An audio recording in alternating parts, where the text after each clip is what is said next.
Hello viewers, সর্বজনীন এর মতো আজও আপনাদের মাঝে হাজির হলাম নতুন আরেকটি ভিডিও নিয়ে। বইমেলা, ওমর একুশে বইমেলা। আমরা যারা বই পড়তে ভালোবাসি, কর্মব্যস্ততার মাঝে একটু সময় পেলেই বই পড়তে বসি। কেউ বা হাসির, কেউ বা কবিতা, সাহিত্যিক, আবার কেউ বা ইতিহাস। এরকম এক একজনের পছন্দ অনুযায়ী এক এক রকম বই। আর এসব বই একসঙ্গে দেখা মিলবে বাংলার প্রাচীনতম ঐতিহ্য ওমর একুশে বইমেলায়। আজ আমি চলে এসেছি 2024 সালের প্রাণবন্ত বইমেলায়। এই বইমেলাটি দেখা মিলবে ঢাকা বাংলা একাডেমি প্রাঙ্গণ এবং সোহরাওয়ার্দী উদ্যানে, যার আয়তন প্রায় 1150 বর্গফুট। এখন আমি আপনাদের ঘুরে দেখাবো পুরো বইমেলাটি এবং এর সঙ্গে বইমেলার পুরো ইতিহাস তুলে ধরার চেষ্টা করব। ভিডিওটির সঙ্গেই থাকুন, আমি আছি আপনাদের সাথে লক্ষণ সরকার। ভিডিওতে যাওয়ার আগে একটি কথা, চ্যানেলটি সাবস্ক্রাইব করে পাশেই থাকুন এবং বেল আইকনটি বাজিয়ে রাখুন, যাতে করে এসব তথ্যমূলক ভিডিও ছাড়ার সঙ্গে সঙ্গে আপনারা নোটিফিকেশনটি পেয়ে যান। আর যারা ভিডিওটি ফেসবুক পেজ থেকে দেখছেন, আমাদের ফেসবুক পেজটি ফলো দিয়ে পাশেই থাকুন। 1971 সালে স্বাধীন সার্বভৌম বাংলাদেশ প্রতিষ্ঠার পর থেকে বাংলা একাডেমি প্রাঙ্গণে প্রতি বছর 21শে বইমেলা অনুষ্ঠিত হয়ে আসছে। বাঙালি সত্তার মর্মমূলে গাথা মহান 21শে ফেব্রুয়ারি তথা ভাষা আন্দোলনের অমর স্মৃতি বহনকারী 21শে বইমেলা বাঙালির সংগ্রামী চেতনা ও সংস্কৃতির স্বাতন্ত্র্যের এক তাৎপর্যপূর্ণ অনুষঙ্গ। শহীদ দিবস হিসেবে জাতীয় মর্যাদায় এ দিনটি নানা অনুষ্ঠানের মধ্য দিয়ে পালিত হয়। এদেশের মানুষ ভাষা শহীদদের শ্রদ্ধা জানানোর জন্য এবং বইমেলা অধীর আগ্রহে অপেক্ষা করে থাকে। 1999 সালে এই দিবসটি আন্তর্জাতিক মাতৃভাষা দিবস হিসেবে স্বীকৃতি পাওয়ায় এর গুরুত্ব বেড়ে গেছে বহুগুণ। সেই সাথে 21শে বইমেলা পেয়েছে আলাদা গৌরবদীপ্ত মাত্রা। 1 ফেব্রুয়ারির থেকে মাসব্যাপী 21শে বইমেলা বেশ জাঁকজমকভাবে চলতে থাকে। গণপ্রজাতন্ত্রী বাংলাদেশ সরকারের মাননীয় প্রধানমন্ত্রী এ বইমেলার উদ্বোধন করেন।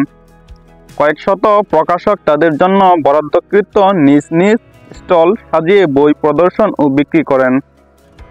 হাজার হাজার দর্শক, শ্রোতা, ক্রেতা আনন্দমুখর পরিবেশে নানা ধরনের সুদৃশ্য ও মূল্যবান বইয়ের সাথে লেখক ও প্রকাশকদের সাথে পরিচিত হন। বই দেখে ও বই কিনে তাদের মুখে হাসি ফুটে ওঠে।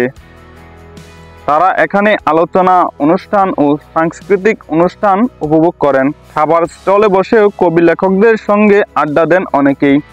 তথ্যকেন্দ্র থেকে প্রচার করা হয় নতুন বই প্রকাশের সংবাদ, হারানো বিজ্ঞপ্তি ইত্যাদি। মেলায় প্রবেশের সুসজ্জিত তরুণটি দৃষ্টিনন্দিত। বাইরের দেয়ালে ভাষা আন্দোলন ও ভাষা শহীদদের নানা চিত্র দেখার ভিড়। মেলার ভিতরে বাইরে নিরাপত্তা, সুশৃঙ্খল ব্যবস্থা, সাংবাদিক ও ক্যামেরার ভিড় চোখে পড়ার মতো। শিশু, কিশোর, যুবক, বৃদ্ধ সবার উপযোগী দেশপ্রেম, ইতিহাস, দর্শন, সাহিত্য, বিজ্ঞান, ভ্রমণ বৃত্তান্তের ঝকঝকে বইয়ের সমাবেশ স্বাভাবিকভাবেই মন কাড়ে। 21শে বইমেলা বই কেনা ও পাঠের অভ্যাস গঠনে, পারস্পরিক ভাবের বিনিময়, প্রবীণ নবীনদের সংযোগ, রচনা প্রকৃতিই এক মিলন তীর্থ।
আমাদের জীবনে 21শে ফেব্রুয়ারি তাৎপর্যপূর্ণ একটি দিন। এ দিনের ইতিহাস আমাদের সংগ্রামী চেতনার ইতিহাস। এই সংগ্রামী চেতনাকে স্মরণীয় করে রাখার জন্য ফেব্রুয়ারি মাস জুড়ে বিভিন্ন ধরনের আয়োজন করা হয়। এর মধ্যে অন্যতম আয়োজক হলো অমর একুশে বইমেলা। 21শে ফেব্রুয়ারিকে স্মরণীয় করে রাখার জন্য বাংলা একাডেমি প্রতি বছর ফেব্রুয়ারি মাসে 21শে বইমেলার আয়োজন করে থাকে। বাংলা একাডেমি প্রাঙ্গণে ফেব্রুয়ারি মাস জুড়ে এই বইমেলা চলে। বইমেলা উপলক্ষে বই বিক্রেতা প্রকাশকরা নানা সাজে বইয়ের স্টল বা দোকান সাজিয়ে বসেন। এখানে বিভিন্ন ধরনের বইয়ের সমাহার ঘটে। বইমেলা উপলক্ষে নতুন নতুন বই মেলায় আসে। পুরনো লেখকদের পাশাপাশি নতুন লেখকদেরও বই পাওয়া যায় এই মেলায়। প্রতিদিন বইয়ের আকর্ষণে বইপ্রেমিক মানুষেরা মেলা প্রাঙ্গণে ছুটে আসেন।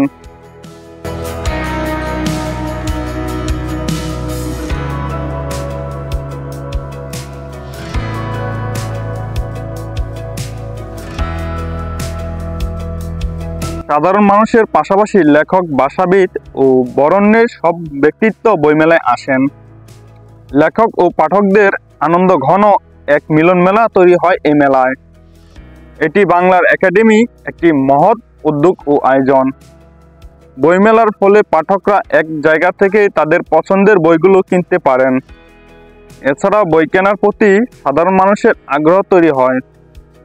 এ কারণে এই ধরনের বইমেলায় প্রয়োজনীয়তা রয়েছে। 21শে বইমেলা আমাদের সাহিত্য সংস্কৃতি বোধ জাগ্রত করে। এই বইমেলা এখন আমাদের জাতীয় চেতনার সাথে সম্পর্কিত। ঢাকার বাইরে প্রতি বছর বইমেলা আয়োজন করে বইমেলা ও বইয়ের প্রতি সাধারণ মানুষের আগ্রহ বৃদ্ধি করা যেতে পারে। এছাড়া বিভিন্ন রেডিও ও টেলিভিশন চ্যানেল মেলার মিডিয়া স্পন্সর হয়ে মেলার তাৎক্ষণিক খবরাখবর দর্শক শ্রোতাদের অবহিত করে। এবারের মেলাও তার ব্যতিক্রম হবে না। সুতরাং আর দেরি নয়, সময় পেলেই চলে আসুন বইমেলায়।